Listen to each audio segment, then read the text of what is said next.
Hello guys, ang ngayon nga pala is bumili ako nitong pop-up. Ito ay isang kind of paputok na kapag binato mo. Books. Hindi ko sakit ito nalaman. Sa klase ito ng ate ko. Binato-bato niya sa amin. Binato-bato niya sa amin. Tapos tinanong namin saan nabila. Doon daw, sa may tindahan. Bumili kami. Akala namin, 15, 30 pala. Pero, worth it naman siya kasi marami. Tingnan. Ayan o. Ayan o. Marami na siya. Pero kapag pinutok mo siya as in, pero hindi naman siya masakit kapag tumama sa'yo. So, yun, na-try ko na. Kapag, kunyari ito. Ito siya. Pwede mo siya i-ganon. Tapos puputok na siya. Ganun lang yun. Tapos, kung gusto mo iba to, bato mo. Pero meron na nato nagulat. Kasi sa barangay namin, bawal to. Bawal. Lucis lang tsaka spaghetti pwede. Pero meron kami, buhok ni Lola, tsaka lucis yun. Kaya, ito, bawal to sa amin eh. Pero, yun na. Red table eh. Red bawal. Apat nga ang mabibili mo sa 100. Sa 130. Kaso kulang pa ako eh. Oo. Yan, marami din tayo pero dito.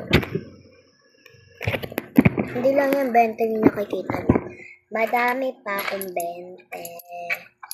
Apat na 20. Dalawa.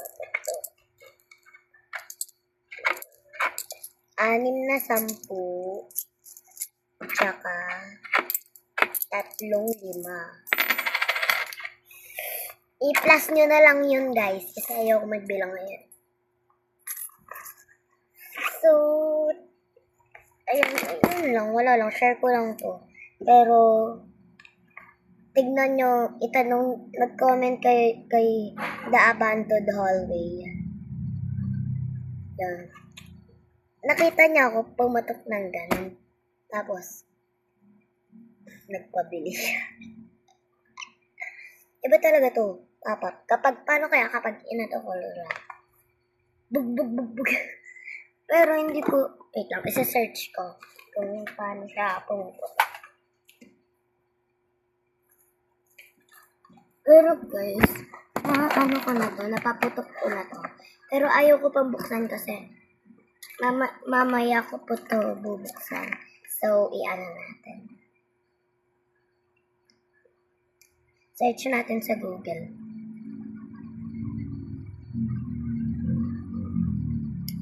Paano? So, nag-search na ako sa Google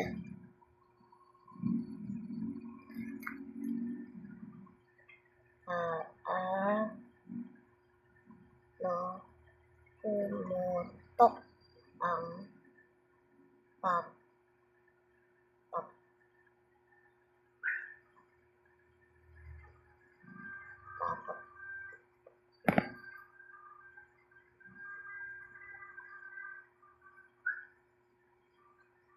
Iba yung lorus.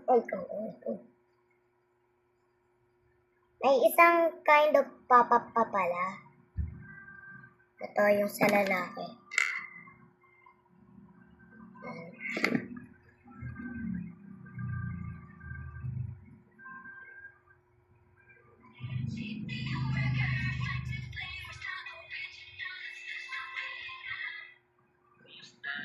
Ito na yung part 2 paputok experience natin. Kaya kung hindi mo pa napapanood yung part 1, okay lang. Panoorin mo na lang pagkatapos nito. Kaya tara, paputok na tayo.